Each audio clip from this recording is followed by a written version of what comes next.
Good day.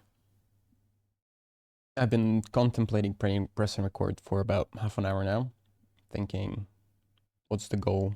What am I trying to achieve? What am I trying to say? Why am I even drawn to content creation? And what am I trying to do with this? And, in the light of like the recent events, just so much shit is jumbled in my head. And I'm just gonna yap it out.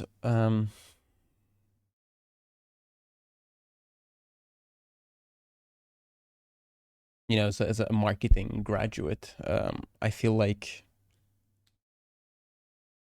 you know, need to show to myself, prove to myself that I understand what it is to kind of address a market with my content, make it have a purpose and whatnot.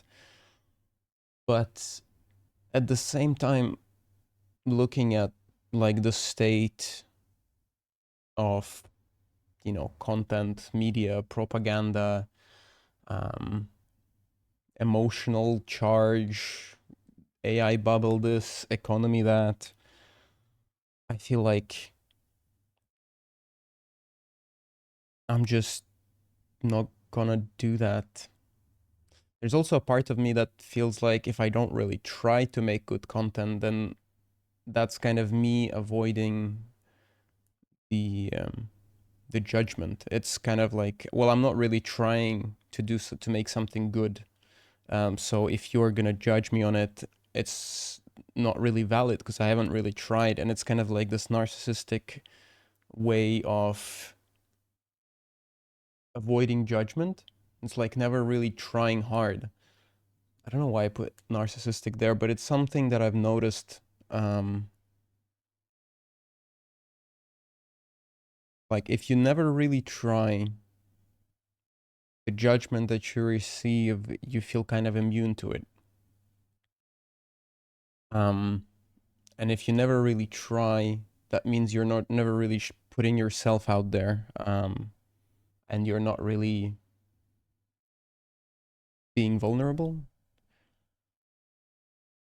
And yet, I feel like this is kind of being vulnerable, right? I'm talking about just my thoughts, my feelings, putting it out there. And I'm trying to put action before the rumination so that even if I do ruminate and yap about some random shit for I don't know how long, at least it's driven by some kind of action that is getting me somewhere. I'm putting myself out there in some way, shape, or form, no matter what. Um, but yeah, content creation just feels like a way for me to put myself out there and practice vulnerability. The last couple videos have been personal, but they have to exist because I feel like we're going through very tough time, all of us.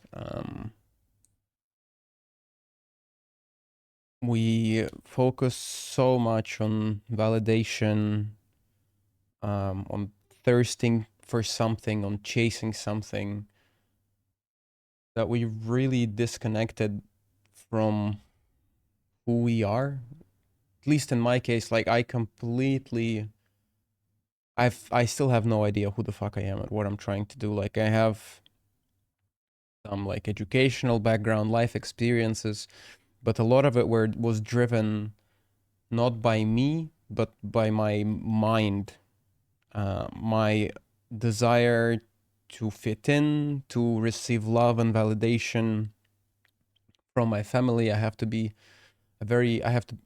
behave in a very particular way. Um, and it's kind of like the same thing that I noticed with the algorithm. Like you have to behave a certain kind of way to be deemed as worthy of attention, of love, of validation. And I feel like I'm just consciously refusing to do that at the moment. Perhaps that's also as an excuse of like, what if I actually tried and failed? And that would mean that I don't actually know how to do it. Which all of that is kind of true. Like I don't really know shit. Like I can just do my best. And like I could try to script highly emotional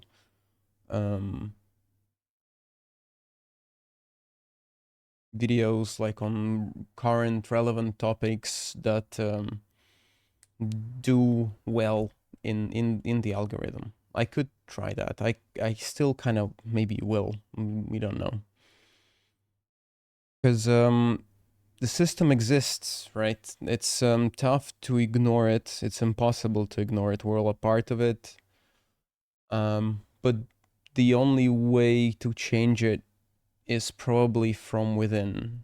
I have the same kind of thought about like video game industry, which is another rationalization I'm trying to get myself through to like actually get back into creating video games. Because it feels like we've really normalized psychological manipulation, gambling for the sake of profit. And that can't be healthy long term. It isn't healthy. Like, we are exposing our youngest and most vulnerable minds to gambling at like before they hit 10. Like it's crazy. And you know, nothing, I'm sure we'll find a way through it somehow. um and to change that, we have to be a part of it. Like there has to be somebody interested and moving the needle forward and talking about things that bothers them, because otherwise we're all just going to be complacent doing fuck all, right? And nobody wants to be a part of that kind of system. So yeah, it's been almost like exactly a month since I've lost my job, and truthfully I'm so thankful that it finally happened. I didn't feel like I really wanted to take that job to begin with, and I was kind of persuaded to do so by my parent. Um, I'm not gonna shift the blame. I feel like it's enough of that. I need to take responsibility for my life, my actions, and what I'm doing forward. And if I listened to myself when I started that job, I would have quit it a month in. But I didn't do it because I wanted to please X, Y, and Z. I wanted, you know, it's just didn't want to put the work in. And yeah, throughout that year, I just slowly started hating myself for not really living my life or being myself. And that hatred just slowly started to developing into like health anxieties. I was low-key hoping I would die or like develop some kind of terminal illness so that I didn't have to deal with this shit. And there is also the same kind of narcissistic patterns that started emerging of me trying to prove my worth, of validation being treated as like a currency, being dangled in front of me like some sort of carrot, subtle emotional abuse, infringement of my on my like private space in the office. Like it's all the same kind of patterns started emerging. And I just feel like it's what had to happen for me to actually face the reality. Once I've finally lost my job, yeah, I realized that I am also dependent now. Well, I wasn't actually dependent, but because I did have some personal savings that I'm still living off of now. But that ultimately I would have to, you know, admit to my parent that I've lost my job, which would probably trigger another bout of emotional abuse. Um, so I just cut contact with pretty much my entire family because I wasn't able to share the difficulties I was going through without being afraid of being abused or just losing control over a situation. So I just withdrew. I was in kind of like pretty deep state of shock with like sharp inhales and just kind of freeze response of just sitting there and just staring at my keyboard. Um, and through therapy and just kind of reconnecting with myself, I realized that I was storing a lot of repressed emotion, repressed grief about, you know, what kind of relationship I wanted to have with my family, what kind of relationship I ended up having with my family, and that my thoughts and feelings were often invalidated and used against me. And just all of that grief, all of that anger started to flow. And yeah, I was just sitting with it. Unfortunately, I was also, I stopped smoking weed now for this almost a week um, now. So that's good. Maybe 5 days. I was also on Vyvanse, which dude, it probably made it a fair bit harder to actually process what I was going through, because it added more stress. It simulates like a stress response. And yeah, it definitely didn't make it easier. So now I just stopped all of it. I'm having pretty difficult mornings, but could be worse. I still have rent paid for another 7 days, after which I'll either have to ask my parent for extra money or just figure something else out. Like, I don't know. We'll sort that out when it happens to that. It's not like, truthfully, I'm pretty blessed to have a parent that is pretty well off monetarily, and that is capable of supporting me. That's the ultimate form of love and support that I was able to get from them. So it's there. I know it's there. So as I was processing all of these repressed emotions and letting them out and just grieving and sobbing and just sitting with it,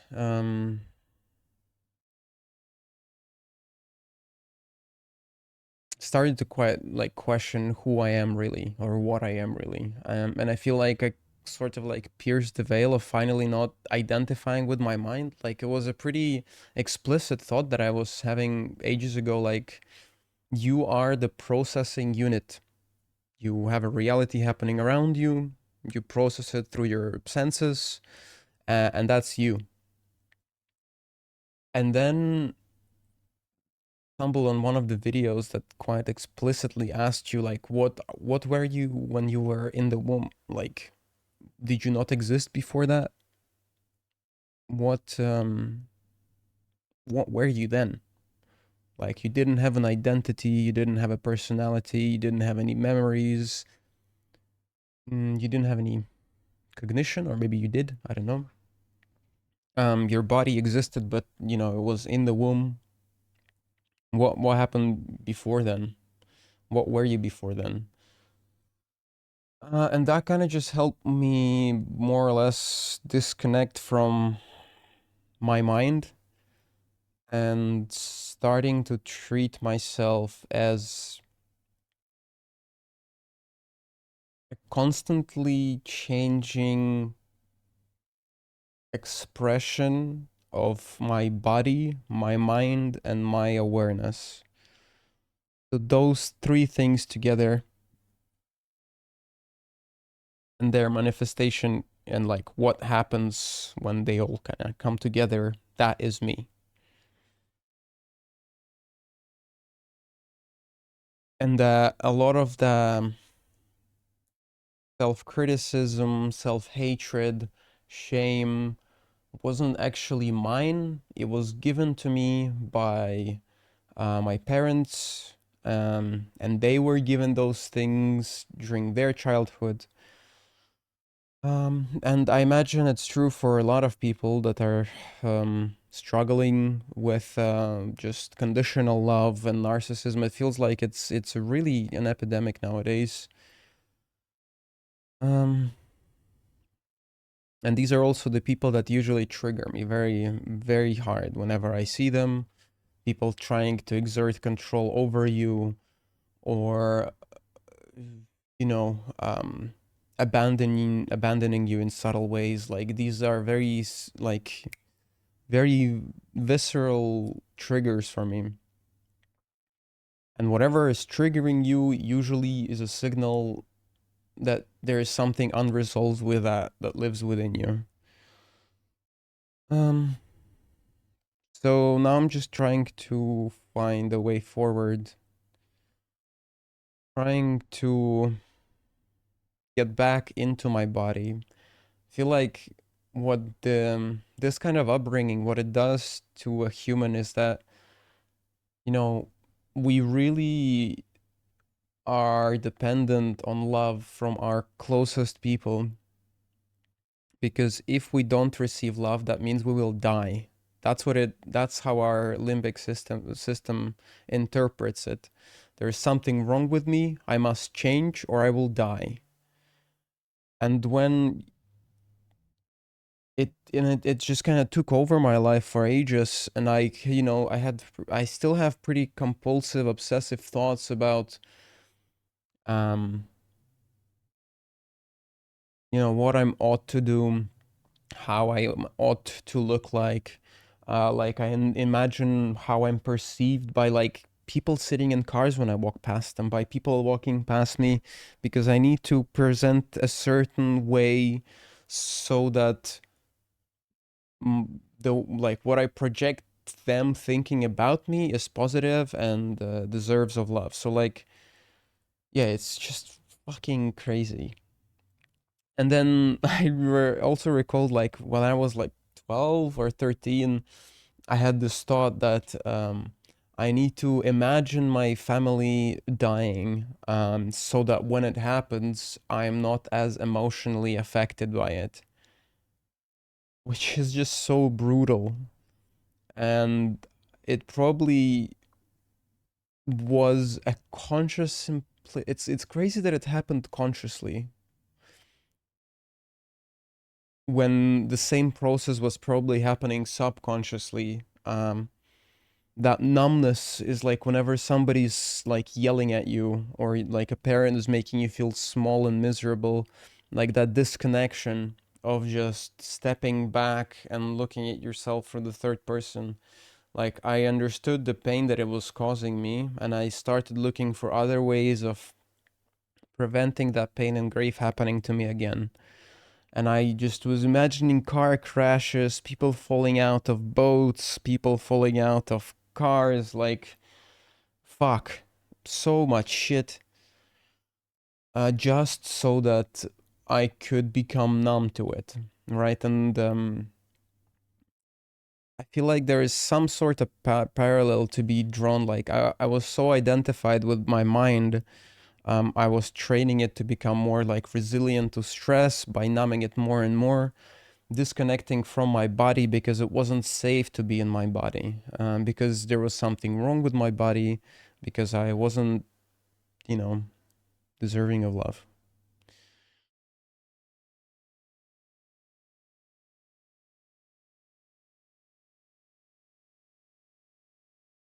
So now I'm trying to just untangle all of that shit and reconnecting with who I am, what I want, why I want it. And I'm also facing the reality of, like, gaming was such a huge part of me growing up because it probably was one of the only places that I could call safe, that allowed me to connect with people, that allowed me to feel good about myself. Like, I became very competitive because I loved being seen as, like, skilled and whatnot, and appreciated for that. And now I'm so afraid of actually losing it, and thinking that this wasn't actually my passion, but it was just an addiction, just a way for me to escape my reality. Um,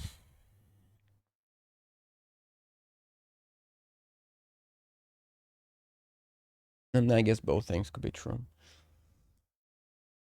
So we'll see. We'll see what happens next.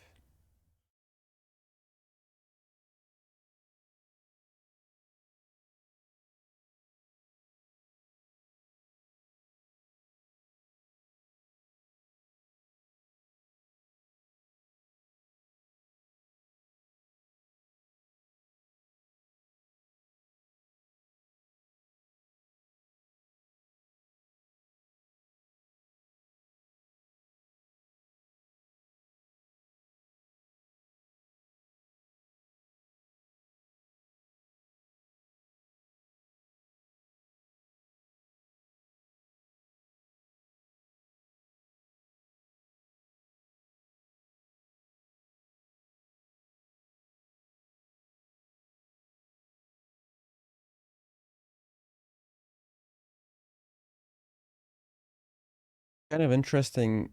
I feel like on some level, this narcissistic need for validation and love um, is actually helping me in letting go of my ego, um, or like my personality. Because there's nothing more that I want than to be loved and appreciated and whatnot. And at a certain point, there was like a thought or like some piece of content I saw that, like, you know, people that are truly themselves and are truly authentic are the most um, magnetic or liked things in the world and whatnot. So I think that realization is now moving me closer towards some sort of spiritual something.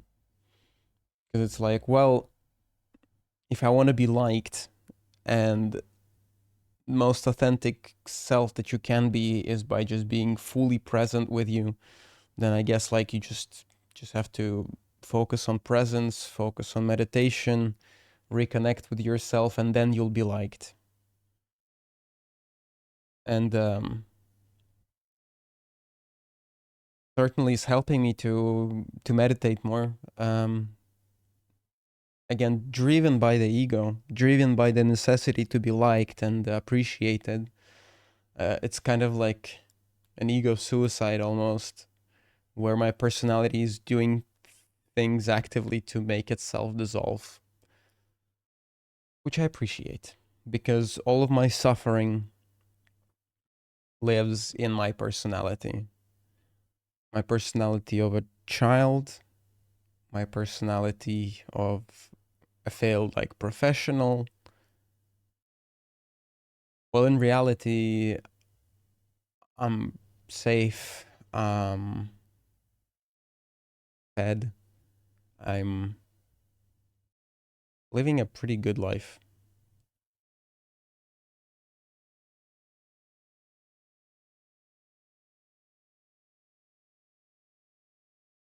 So what am I going to be doing forward?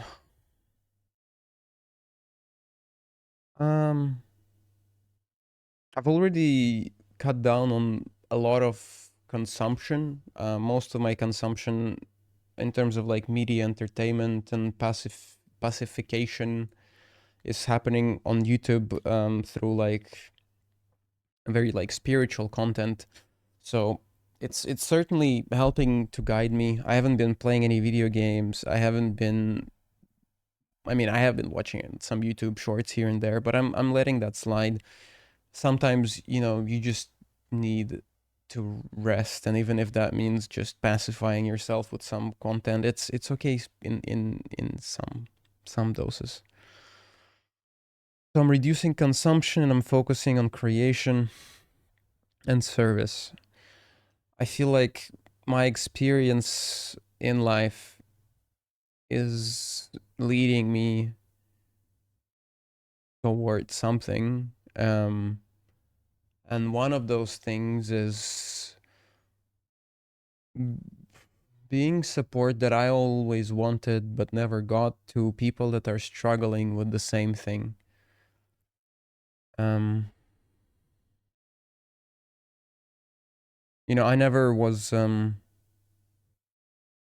supported with like my creative endeavors or pursuits. My interests only mattered when they were aligned with my caregivers. Um, and I guess now I'm trying to support myself through developing my connection with myself through art, through music, and through content creation. I'm here not to please the algorithm. I'm here to reconnect with myself and show people that struggle with similar things that it's possible and that they could join me in doing so.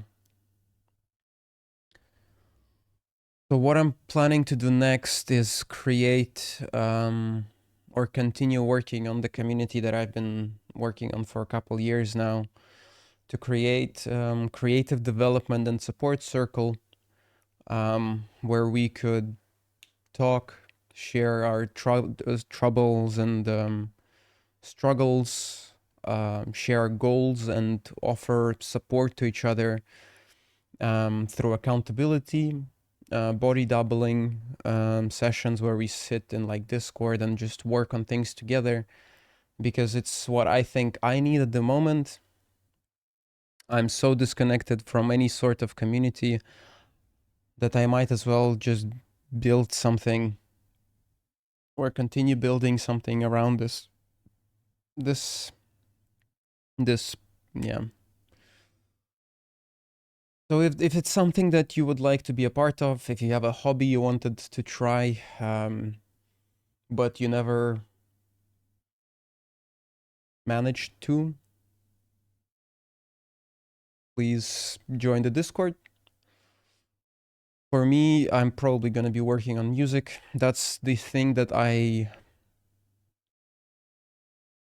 stayed in touch with throughout this entire month, be that playing guitar or screaming in the shower. It's a form of self-expression that has really helped me to channel my inner rage um, into something more than rumination and hatred, which I think is very handy.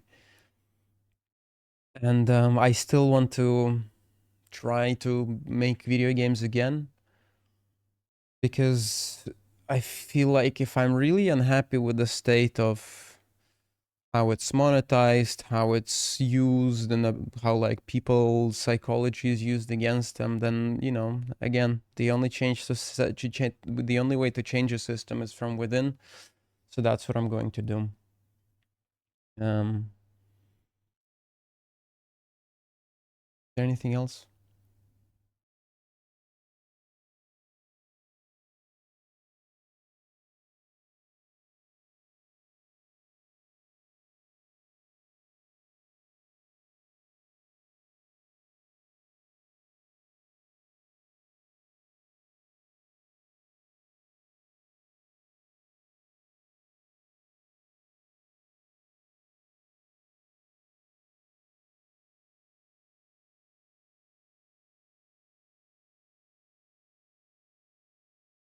No, I think that's it. Bye.